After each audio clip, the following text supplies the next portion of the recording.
റുവാണ്ടയിലൂടെയുള്ള സഞ്ചാരം തുടരുകയാണ്. തലസ്ഥാനമായ കിഗാലിയിൽ നിന്ന് ന്യാൻസ എന്ന പ്രദേശത്തേക്കാണ് ഇന്നത്തെ യാത്ര. വൈശാഖാണ് ഡ്രൈവ് ചെയ്യുന്നത്, ഇവിടുത്തെ എൻ്റെ മലയാളി സുഹൃത്ത്. കിഗാലി പിന്നിടുന്നതോടെ ഗ്രാമപ്രദേശങ്ങളിലെ കാഴ്ചകളിലേക്കെത്തുന്നു.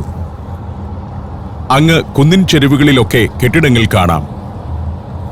ചേരിപ്പുരകൾ പോലെ അടുങ്ങിയ വീടുകൾ. ഈ നഗരത്തിൽ അത്തരത്തിലുള്ള ധാരാളം വീടുകളുണ്ടായിരുന്നു. അവിടെ ഉണ്ടായിരുന്നവരെയെല്ലാം ഇപ്പോൾ പുനരധിവസിപ്പിച്ചുകൊണ്ടിരിക്കുകയാണ്. യാത്ര തുടരുമ്പോൾ നദീതീരമാണ് താഴെ കാണുന്നത്. നദീതീരത്ത് മുഴുവൻ മുള നട്ടിരിക്കുന്നു. ധാരാളം കൃഷിയിടങ്ങളുമുണ്ട് നദീതീരങ്ങളിൽ. മുള കൃത്യമായിട്ട് വെച്ചുപിടിപ്പിച്ചിരിക്കുകയാണ് നദീതീരം മുഴുവൻ. തീരസംരക്ഷണത്തിനു വേണ്ടിയാണത്.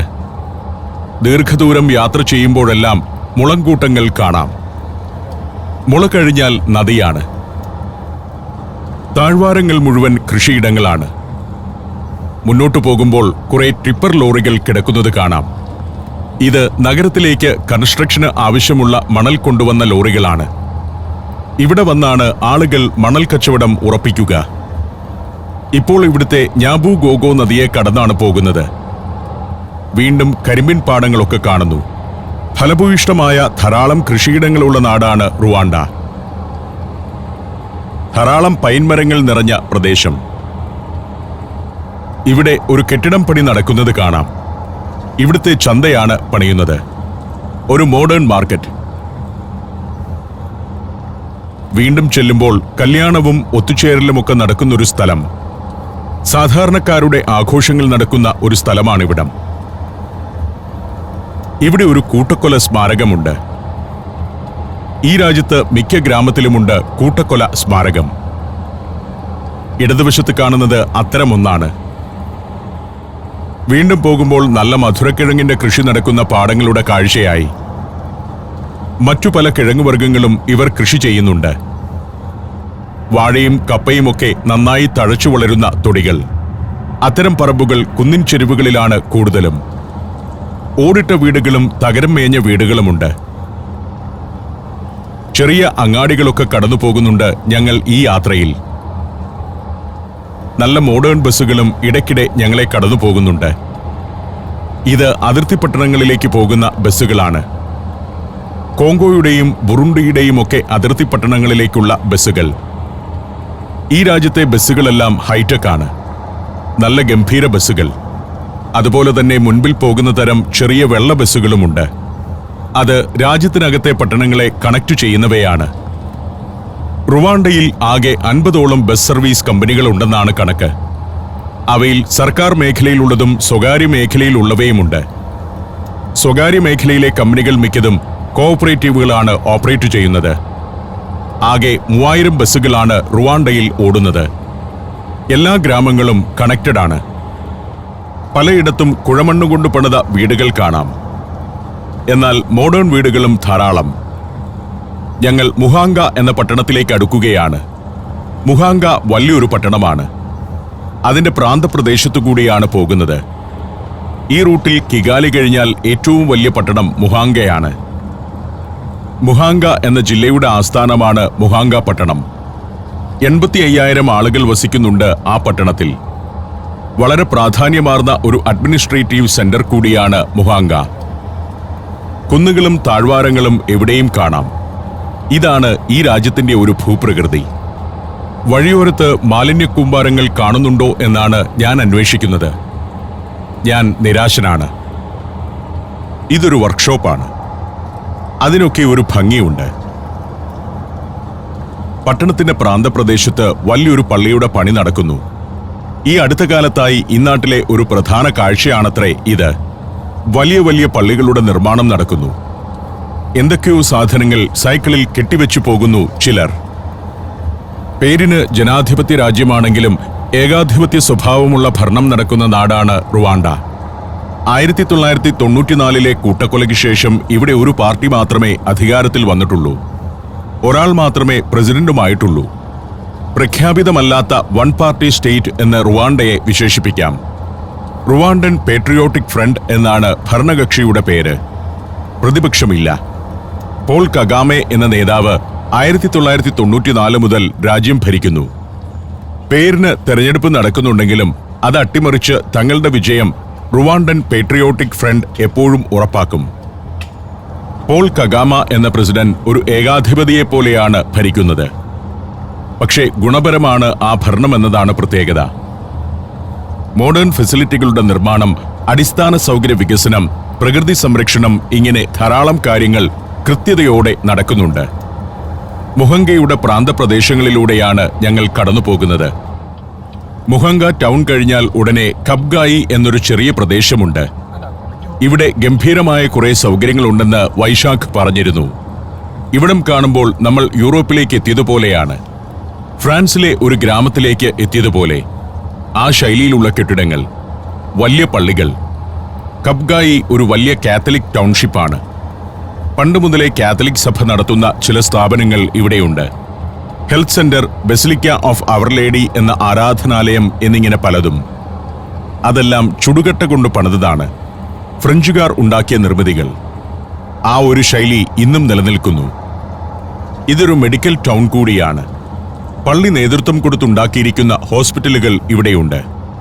വലിയൊരു സെമിനാരിയുണ്ട്, പ്രമുഖമായൊരു കണ്ണാശുപത്രിയുണ്ട്, പിന്നെ നിരവധി വിദ്യാഭ്യാസ സ്ഥാപനങ്ങളും. കന്യാസ്ത്രീമാരും അച്ഛന്മാരുമൊക്കെയാണ് ഈ സ്ഥാപനങ്ങൾ നടത്തുന്നത്. അവരെ ഇവിടെ എല്ലായിടത്തും കാണാം. കബ്ഗായി പള്ളിയുടെ ഒരു സിറ്റിയാണെന്ന് പറയാം. യൂറോപ്പിലെ ഒരു ടൗൺഷിപ്പിലെത്തിയ ഫീലിംഗ് ആണ് ഇതിലെ കടന്നു പോകുമ്പോൾ. 1905 കാത്തലിക് ചർച്ച് മിഷനാണ് കബ്ഗായി ടൗൺഷിപ്പ് സ്ഥാപിക്കുന്നത്. പിന്നീട് ഇവിടം റുവാണ്ടയിലെ റോമൻ കാത്തലിക് സഭയുടെ ആസ്ഥാനമായി. പ്രധാന ദേവാലയം കൂടാതെ കപ്പേളകൾ, സെമിനാരി, സ്കൂളുകൾ, ആശുപത്രി എന്നിവയെല്ലാം സഭ ഇവിടെ സ്ഥാപിച്ചു. കണ്ണിന്റെ ചികിത്സയ്ക്ക് പേരുകേട്ടൊരു സ്ഥലമാണ് കബ്ഗായി. റുവാണ്ടയുടെ പല ഭാഗത്തു നിന്നും ധാരാളം ആളുകൾ കണ്ണു ചികിത്സയ്ക്ക് വേണ്ടി ഇവിടെ എത്താറുണ്ട്. കബ്ഗായി ഹോസ്പിറ്റലിലെ ഐ യൂണിറ്റാണ് രാജ്യത്തെ തന്നെ ഏറ്റവും പ്രശസ്തമായ നേത്ര ചികിത്സാ കേന്ദ്രമായി മാറിയത്. റുവാണ്ടൻ ആരോഗ്യ മന്ത്രാലയവും കത്തോലിക്ക സഭയും സംയുക്തമായി നടത്തുന്ന ഹോസ്പിറ്റൽ. ഇതൊരു സ്കൂളാണ്, കബ്ഗായിയിലെ പല വിദ്യാലയങ്ങളിലൊന്ന്. മുഹംഗയുടെ ഒരു സാറ്റലൈറ്റ് ടൗൺ എന്ന് ഈ പ്രദേശത്തെ വിശേഷിപ്പിക്കാം. വലിയൊരു പ്രിന്റിംഗ് പ്രസ്സും നല്ലൊരു ഹോട്ടലുമെല്ലാം ഈ ടൗൺഷിപ്പിലുണ്ട്. ചിലയിടത്ത് യൂക്കാലിത്തോട്ടങ്ങൾ. ഇവിടെയുമുണ്ട് ഒരു വംശഹത്യാ സ്മാരകം. 1994 കൂട്ടക്കൊലയുടെ നാളുകളിൽ അക്രമികളിൽ നിന്ന് രക്ഷപ്പെടാൻ അനേകം ടുട്സി വംശജർ കബ്ഗായി ടൗൺഷിപ്പിലെത്തി. എന്നാൽ ഹുട്ടു അക്രമികൾ അവിടെയുമെത്തി ആളുകളെ കൊലപ്പെടുത്തി. അച്ഛന്മാരും കന്യാസ്ത്രീകളും ചേർന്ന് കുറച്ചുപേരുടെ ജീവൻ രക്ഷപ്പെടുത്തുകയും ചെയ്തു. കൂട്ടക്കൊലയുടെ സ്മാരകങ്ങളില്ലാത്ത ഒരു ഗ്രാമവും ഒരു പട്ടണവും ഈ രാജ്യത്തില്ല. തലയോട്ടികൾ കണ്ടെടുക്കുന്നു. കൊല്ലപ്പെട്ടവരുടെ കണക്കുകൾ വന്നുകൊണ്ടിരിക്കുന്നു. അതൊരു വലിയ സംഭവമായിരുന്നു. കൃഷിപ്പണി കഴിഞ്ഞു പോകുന്ന അമ്മയും 2 മക്കളും എല്ലാവരും വളരെ സന്തുഷ്ടരാണെന്ന് തോന്നും. കവുമു എന്ന ഗ്രാമമാണിത്. ഞാൻ അവിടെ വണ്ടി നിർത്തിയിറങ്ങി. അതിമനോഹരമായൊരു ഗ്രാമമാണ്. നല്ല തണുപ്പുണ്ട്. ഇവിടെ നെൽപ്പാടത്ത് കുറെ പേരുണ്ട്. നെൽകൃഷി ധാരാളമായി നടക്കുന്നുണ്ട് ഇന്നാട്ടിൽ. പക്ഷേ പഴയ കാലത്തെ അത്ര വിപുലമല്ല. ഞങ്ങളുടെ കൂടെയുള്ള ജോൺ മുൻപേ പാടത്തേക്ക് നടന്നു. ഷൂട്ടിങ്ങിന് അനുവാദം വാങ്ങിക്കാനാണ് പോകുന്നത്. ജോണും വൈശാഖും കൂടി അവരോട് സംസാരിച്ച് അനുമതിയൊക്കെ വാങ്ങി. ഇവിടെ ഒരാൾ പുല്ല് വെട്ടുകയാണ്, പശുവിന് കൊടുക്കാനുള്ള പുല്ല്. കൗവുമു ഗ്രാമത്തിലും കർഷകർക്ക് സഹകരണ സംഘമുണ്ട്. ഒരു കോപ്പറേറ്റീവായിട്ടാണ് കൃഷിപ്പണികളെല്ലാം. സ്ത്രീകളും തൂമ്പയെടുത്ത് കിളയ്ക്കുന്നതാണ് എവിടെയും കാണുന്നത്. കരുത്തരാണ് സ്ത്രീകളും പുരുഷന്മാരുമൊക്കെ. തന്നെയുമല്ല, കായികമായി നന്നായി അധ്വാനിക്കും ഇവരെല്ലാം.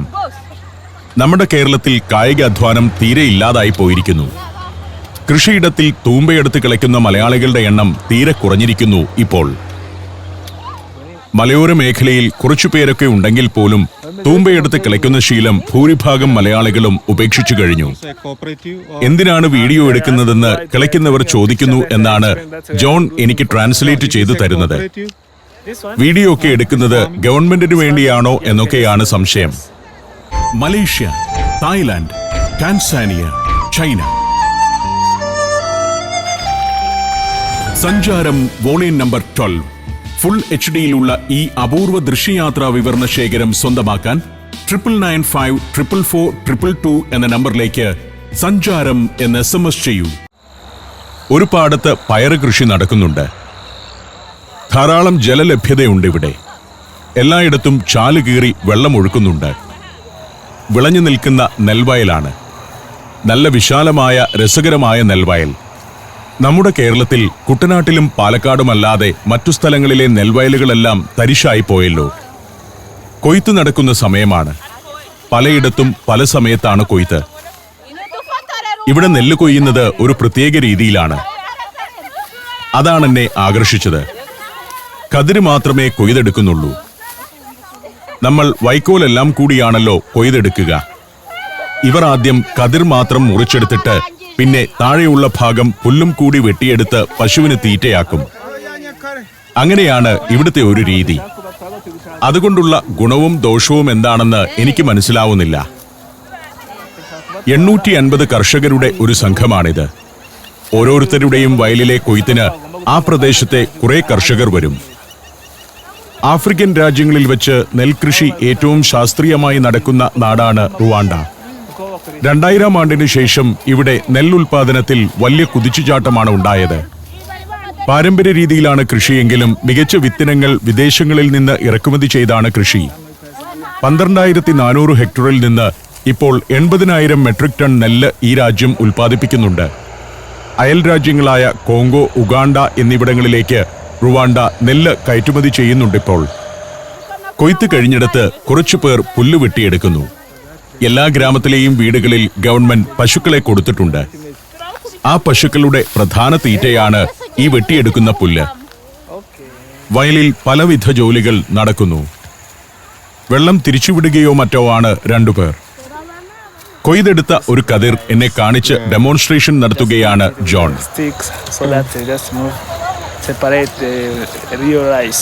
ജോൺ എങ്ങനെയാണ് നെല്ല് വിതയ്ക്കുന്നത്, കൊയ്യുന്നത്, നെല്ലിൽ നിന്ന് അരി ഉണ്ടാക്കുന്നത് എന്നൊക്കെ വിവരിച്ചു തരുന്നു. ഈ പണി ബാല്യകാലം മുഴുവൻ ചെയ്തിട്ടുള്ള എന്നോടാണ് വിവരണം.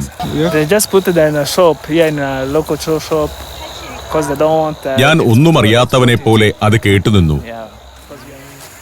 ബാഗ് തൂക്കി ചിലർ വരമ്പിൽ നിൽക്കുന്നുണ്ട്. അവരും പണിക്ക് വന്നവർ തന്നെ. ഈ സ്ത്രീയാണ് ഇവരുടെ ലീഡർ. ജർത്രൂത്ത് എന്നാണ് പേര്. 850 കർഷകരുടെ ലീഡറാണ്. ഇവിടെ എന്നെ അത്ഭുതപ്പെടുത്തുന്ന ഒരു കാര്യമുണ്ട്. 850 കർഷകരുള്ള സഹകരണ സംഘത്തിന്റെ ലീഡർ പാടത്തിറങ്ങി കൊയ്തുകൊണ്ടിരിക്കുകയാണ്. നമ്മുടെ നാട്ടിൽ ലീഡറായി കഴിഞ്ഞാൽ പിന്നെ അയാൾ ഓഫീസിലല്ലേ ഇരിക്കുകയുള്ളൂ. ഇവിടെ ലീഡറും നിന്ന് കൊയ്യുകയാണ്. അങ്ങനെ നിൽക്കെ വൈശാഖ് അടുത്തേക്ക് വന്നു. ഇവർക്ക് കുറച്ച് പണം കൊടുക്കണം. മൊബൈലിലാണ് എല്ലാവർക്കും ട്രാൻസ്ഫർ ചെയ്യുന്നത്. വൈശാഖ് മൊബൈലിൽ ഒരു തുക ട്രാൻസ്ഫർ ചെയ്തു. എന്റെ കയ്യിൽ ഇന്നലെ മാറിയെടുത്ത കറൻസി ഉണ്ട്. പക്ഷേ ഇവർക്ക് ക്യാഷ് ആയിട്ട് വേണ്ട. തുക മൊബൈലിൽ നിന്ന് ട്രാൻസ്ഫർ ചെയ്യുന്ന ദൗത്യം പതിവ് പോലെ വൈശാഖ് ഏറ്റെടുത്തു. കുറച്ച് കാശ് കിട്ടുക എന്നത് എല്ലാവർക്കും വലിയ സന്തോഷമാണല്ലോ, പ്രത്യേകിച്ച് ഈ പാവങ്ങൾക്ക്. ഇവിടുത്തെ കർഷകരെല്ലാം കോപ്പറേറ്റീവുകളിൽ അംഗങ്ങളാണ്. റുവാണ്ടയുടെ കാർഷിക ഉൽപാദനത്തിന്റെ 25% ചെറുകിട കർഷക സഹകരണ സംഘങ്ങളുടെ സംഭാവനയുമാണ്. 3 ലക്ഷത്തിലധികം കർഷകർ അതിൽ അംഗങ്ങളാണ്. മറ്റു രാജ്യങ്ങൾക്ക് മാതൃകയാക്കാവുന്നതാണ് ഇവിടുത്തെ സംഘങ്ങളുടെ പ്രവർത്തനം. ഈ സ്ത്രീയും കുട്ടികളുമൊക്കെ വന്നിരിക്കുന്നത് കൊയ്ത്ത് ആഘോഷമാക്കാനാണ്. നല്ല ചിരിയോടെയാണ് ഇവരൊക്കെ സ്വീകരിക്കുന്നത്. മറ്റു പല ആഫ്രിക്കൻ രാജ്യങ്ങളിലെയും പോലെയല്ല. ഇവർക്ക് എന്തെങ്കിലും ഒരു സഹായം കൊടുത്തു കഴിഞ്ഞാൽ വലിയ ഹാപ്പിയാവും. ഞങ്ങൾ വയലിലുള്ളവർക്ക് പണം ട്രാൻസ്ഫർ ചെയ്യുന്നത് കണ്ട് ഒരു ചെറുപ്പക്കാരൻ വൈശാഖിനെ പിടികൂടി. ആ പെണ്ണുങ്ങൾക്ക് കൊടുത്തിട്ട് കാര്യമില്ലെന്നാണ് അവൻ പറയുന്നത്. എനിക്കുള്ളത് തന്നേക്കാനും പറഞ്ഞു. വൈശാഖ് അവനോട് മൊബൈൽ നമ്പർ ചോദിച്ചു. മൊബൈൽ നമ്പർ ഒന്നും അറിയില്ല. ഫോണുണ്ടോ എന്ന് ചോദിച്ചപ്പോൾ അതുണ്ട്, പക്ഷേ അതിന്റെ നമ്പറൊന്നും അറിയില്ല. പിന്നെ എന്ത് ചെയ്യാൻ പറ്റും? ഒന്നും ചെയ്യാൻ പറ്റുകയില്ലെന്ന് ഇവനും സമ്മതിച്ചു. ഇങ്ങനെ അക്ഷരാഭ്യാസമില്ലാത്തവരും സ്കൂളിൽ പോകാത്തവരുമായി ധാരാളം പേർ ഇപ്പോഴുമുണ്ട്. ഇവിടെയും വഴിയരികെ അടിച്ചു വാരുന്നു. വഴിയുടെ വക്കിലെ ചെറിയ ചാലാണ് വൃത്തിയാക്കുന്നത്. അതിനകത്തെ പൊടിയും പൊട്ടും ഒരു ചാക്കിനകത്ത് വാരിക്കൊണ്ടു പോവുകയാണ്. റുവാണ്ട എന്ന് പറയുന്ന രാജ്യം മുഴുവൻ വൃത്തിയായി കിടക്കുന്നത് ഇങ്ങനെയാണ്. ഓരോ നിശ്ചിത ദൂരത്തിന്റെയും വൃത്തിയാക്കൽ ചുമതല ഗ്രാമീണരെ ഏൽപ്പിച്ചിരിക്കുന്നു. ഓരങ്ങളും ഫുട്പാത്തുകളും ഓടകളും വരെ കൃത്യമായി വൃത്തിയാക്കുന്നു. പൊടി പോലും വഴിയുടെ ഓരങ്ങളിൽ ഉണ്ടാകാൻ പാടില്ലെന്നാണ് ഭരണാധികാരികളുടെ നിഷ്കർഷ. റോഡിൽ നിന്ന് നോക്കുമ്പോൾ മറുഭാഗത്തും നിരന്ന നെൽവയലുകളാണ്. വിളഞ്ഞ നെൽവയലുകൾ. അതിനകത്തുകൂടി തോടുകളുമുണ്ട്. കൃഷിയിടങ്ങൾ ജലസമൃദ്ധമാണ്. അവിടെ ചെറിയ ജലസംഭരണികളും ഉണ്ടാവും. തിളങ്ങുന്ന പച്ചപ്പ്. ഒരു ആഫ്രിക്കൻ രാജ്യത്ത് പ്രതീക്ഷിക്കാവുന്നതല്ലോ ഈ കാഴ്ച. കാർ പാർക്ക് ചെയ്തിരിക്കുന്നിടത്തേക്ക് നടക്കുമ്പോൾ വേറെയും സ്ത്രീകൾ വഴിയിലേക്ക് വീണുകിടക്കുന്ന മണ്ണൊക്കെ അടിച്ചു വാരുന്നത് കാണാം. പ്രകൃതിയെ സൗന്ദര്യത്തോടെയും വൃത്തിയോടെയും സംരക്ഷിക്കുക എന്നത് റുവാണ്ട ഒരു ദൗത്യമായി ഏറ്റെടുത്തിരിക്കുകയാണ്. ഈ കന്നാസുകളിലെല്ലാം വെള്ളമാണ്. ഇവിടെ ഒരു ജലസ്രോതസ്സുണ്ട്. അതിൽ നിന്ന് വെള്ളം കന്നാസുകളിലാക്കി സൈക്കിളിൽ കെട്ടി ഗ്രാമങ്ങളിലേക്ക് കൊണ്ടുപോവുകയാണ്. കൃഷിയുടെ ഗ്രാമമാണ് ശരിക്കും കൗവൂമു ഗ്രാമം. ഞങ്ങൾ കാറിൽ കയറി യാത്ര തുടരുകയാണ്. പിൻസീറ്റിലിരിക്കുന്ന ജോൺ പെപ്പോണി ഹോട്ടലിലെ തന്റെ കാർഡ് എന്നെ കാണിക്കുന്നുണ്ട്. ഇവിടെ വഴിയരികിൽ കുറെ വണ്ടികൾ കിടക്കുന്നു. അന്വേഷിച്ചപ്പോൾ ഇവിടെയുള്ള ടോയ്ലറ്റാണ് കാരണമെന്ന് മനസ്സിലായി. Public toilet. റോഡ് സൈഡുകളിൽ പലയിടത്തും ഇത്തരത്തിൽ ടോയ്ലറ്റുകളുണ്ട്. ഫ്രീ ആണ്. പൈൻ മരങ്ങളുടെ ഒരു പ്രദേശത്തേക്ക് എത്തുന്നു. സമുദ്രനിരപ്പിൽ നിന്നും 1700 മീറ്റർ ഉയരത്തിലൂടെയാണ് പോകുന്നത്. അതായത് മൂന്നാറിന്റെയും ഊട്ടിയുടെയും ഒക്കെ ഉയരത്തിൽ. ഞങ്ങളിപ്പോൾ റുഹാങ്കോ ജില്ലയിലേക്ക് കയറിയിരിക്കുന്നു. 3.5 ലക്ഷം ആളുകളുള്ള ഒരു ജില്ലയാണിത്. അവിടേക്ക് ചെല്ലുമ്പോൾ വീടുകളുടെ രൂപമൊക്കെ വ്യത്യസ്തമാകുന്നു. റുവാണ്ടയുടെ പല സ്ഥലത്തും പല രൂപത്തിലാണ് വീടുകൾ. വഴിയരികിൽ ഒരാൾ ജോലി ചെയ്യുന്നത് കണ്ട് വണ്ടി നിർത്തി ഞങ്ങൾ ഇറങ്ങി. ഇയാൾ ഇവിടെ മൺകട്ട ഉണ്ടാക്കുകയാണ്. ഗ്രാമങ്ങളിൽ വീട് നിർമ്മിക്കാനുള്ള മൺകട്ട. സാധാരണക്കാരുടെ വീടുകൾ മൺകട്ട കൊണ്ടുള്ളതായിരിക്കും. പണമുള്ളവരാണ് കോൺക്രീറ്റും ചുടുകട്ടയുമൊക്കെ ഉപയോഗിക്കുക. ഗ്രാമീണർ വീട് പണിയാനോ ഒരു മുറി കൂട്ടിയെടുക്കാനോ തീരുമാനിച്ചാൽ ഇങ്ങനെ ഒരാളെ പണി ഏൽപ്പിക്കും. അയാൾ മണ്ണ് വെള്ളത്തിൽ ചവിട്ടിക്കുഴച്ച് കട്ടകളാക്കും. ഇത്തരമൊരു കട്ട നമ്മുടെ ഇന്ത്യൻ കറൻസിയിൽ 3 രൂപയ്ക്ക് കിട്ടും. ഇവിടെ 40 ഫ്രാങ്ക് ആണ് വില. 40 റുവാണ്ടൻ ഫ്രാങ്ക് നമ്മുടെ 3 രൂപയ്ക്ക് തുല്യമാണ്. ഇങ്ങനെയാണ് പരിപാടി. ഒരു പലകപ്പെട്ടി വെച്ചിട്ടുണ്ട്. അതിലേക്ക് കുഴച്ച് മണ്ണ് നിറച്ച് കൃത്യമായ വലിപ്പത്തിൽ കട്ടയുണ്ടാക്കുന്നു. അതിന് വലിയ സൗന്ദര്യമോ ഫിനിഷിങ്ങോ ഒന്നുമില്ല. പെട്ടിയിൽ ചെളി നിറയ്ക്കുന്നു. അത് ഊരിയെടുക്കുന്നു. അടുത്തത് വയ്ക്കുന്നു. ഇങ്ങനെ പെട്ടി വെച്ച് അങ്ങനെ പോവുകയാണ്. പറ്റുന്നത്ര എണ്ണം ഉണ്ടാക്കും. ഉടുപ്പൊക്കെ പിന്നിയതാണ്. ഉടുപ്പും പാൻറ്റുമൊക്കെ പേരിന് മാത്രമേ ഉള്ളൂ. സ്വന്തം ആവശ്യത്തിന് വേണ്ടിയിട്ടല്ല ഇയാൾ ഇതുണ്ടാക്കുന്നത്. കട്ടയുണ്ടാക്കാൻ കോൺട്രാക്ട് എടുത്തിരിക്കുകയാണ്. ഒരെണ്ണത്തിന് നിശ്ചിത തുക കിട്ടും. അങ്ങനെ നിൽക്കുമ്പോൾ ഒരു സ്ത്രീയും വന്നു. കുട്ടിയെ പുറത്ത് കെട്ടിവെച്ചിരിക്കുന്നു. ഇവരുടെ പേര് എജൈനി എന്നാണ്. ഈ ഗ്രാമത്തിൽ വസിക്കുന്നയാൾ. ഞാൻ കട്ടപ്പണിക്കാരനോട് വിശേഷങ്ങളൊക്കെ ചോദിച്ചു. കിട്ടുന്ന കൂലിയുടെ കാര്യവും മറ്റും അയാൾ പറഞ്ഞു. ദിവസവും 100 കട്ട വരെ ഉണ്ടാക്കുമത്രേ. ഞങ്ങൾ സംസാരിച്ചു നിൽക്കെ ഒരു തൊപ്പിക്കാരൻ വന്നു. ഇയാൾക്ക് വേണ്ടിയിട്ടാണ് കട്ടയുണ്ടാക്കുന്നയാൾ പണി ചെയ്യുന്നത്. ഞങ്ങൾ പരിചയപ്പെട്ടു. ഇങ്ങനെ കൈമുട്ടിച്ചാണ് പരിചയപ്പെടൽ. താനാണ് കട്ടയുടെ കച്ചവടക്കാരൻ എന്നൊക്കെ അയാൾ പറഞ്ഞു. വീഡിയോ എടുത്തു കഴിയുമ്പോൾ ഒരു കുഴപ്പമുണ്ട്. എല്ലാവരും പ്രതിഫലം പ്രതീക്ഷിക്കും. കുറച്ചു മതി. നമ്മുടെ തൊഴിലാളി പണിയൊക്കെ നിർത്തി വന്നു. അയാളുടെ ഫോൺ നമ്പറിലേക്ക് കുറച്ചു തുക കൈമാറി. ആ ഗ്രാമത്തിൽ നിന്നും ഞങ്ങൾ യാത്ര തുടരുകയാണ്. ചിലയിടത്തെത്തുമ്പോൾ ചൈനീസ് ഗ്രാമങ്ങളിലുള്ള തരം വീടുകളാണ് കാഴ്ച. ഒരു തരം കമിഴ്ത്തോടു മേഞ്ഞ വീടുകൾ, തകരം മേഞ്ഞ വീടുകളുമുണ്ട്. ഞങ്ങളിപ്പോൾ തെക്കു ദിശയിലേക്കാണ് പോകുന്നത്. കിഗാലിയിൽ നിന്ന് തെക്കോട്ട്. അവിടുത്തെ അതിർത്തി ഗ്രാമങ്ങളിലേക്കാണ് പോകുന്നത്. ന്യാൻസയാണ് പ്രധാന ലക്ഷ്യസ്ഥാനം. ന്യാൻസ റുവാണ്ടയുടെ തലസ്ഥാനമായിരുന്നു. രാജഭരണകാലത്തെ തലസ്ഥാനം. അങ്ങോട്ട് പോകുമ്പോൾ വഴിയരികിലെല്ലാം നടന്നു പോകുന്ന ആളുകളെ ധാരാളം കാണാം. ഇവർ 2-3 കിലോമീറ്റർ ദൂരത്തേക്കെല്ലാം നടന്നേ പോവുകയുള്ളൂ, അല്ലെങ്കിൽ സൈക്കിളിൽ പോകും. വളരെ രസകരമാണ് ഇവിടുത്തെ ഗ്രാമീണ ജീവിതം. മിക്കയിടത്തും ചെറിയ ചന്തകളുണ്ട്. നിരവധി മോഡൽ വില്ലേജുകളുമുള്ള നാടാണ് റുവാണ്ട. സ്വയം സമ്പൂർണമായ ഗ്രാമങ്ങളാണത്. മികച്ച വീടുകൾ, സ്കൂൾ, ആശുപത്രി, ശുദ്ധജല വിതരണ സംവിധാനം, റിക്രിയേഷൻ സൗകര്യങ്ങൾ എന്നിവയെല്ലാമുള്ള ഗ്രാമങ്ങൾ. ഗവൺമെന്റും UN-ഉം റെഡ് ക്രോസുമെല്ലാം ഇന്നാട്ടിൽ അത്തരം വില്ലേജുകൾ സജ്ജീകരിച്ചിരിക്കുന്നു. വംശഹത്യയ്ക്ക് ശേഷമാണ് അതെല്ലാം നിലവിൽ വന്നത്. സമൃദ്ധമായ പച്ചപ്പിന്റെ കാഴ്ചയിലൂടെ ഞങ്ങൾ നാൻസിയിലേക്കുള്ള സഞ്ചാരം തുടർന്നു.